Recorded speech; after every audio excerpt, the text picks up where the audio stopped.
আদর্শ। ইস্যু পেলে আর কি লাগে বুঝে না কেউ মন্দ, বিবেক নীতি খুইয়ে দিয়ে জাতি যেন অন্ধ।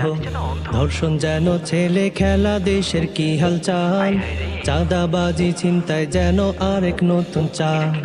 ধর্ষকের নাই কোনো বিচার, যতই করি মিছিল, তাই তো ধর্ষণ বেড়েই চলছে, খাচ্ছি যে হিমশিম। হাফেজ মেয়েও পাইনি রেহাই এই পশুদের থেকে, ধর্ষণকারীর বিচার তবে হবে কি এই দেশে? ওরে কেউ কি আছে দেশটা আমার করবে আবার ঠিক? হায়রে বদলে দেবে সমাজকে, কায়েম করবে দিন। পোশাক ছেড়ে খালি গায়ে নামলো শাহবাগী, দোষটা নাকি পুরুষের, সব করলো মাতামাতি। বিড়ি টেনে ধোয়া ছেড়ে পাইলো কি যে স্বাদ,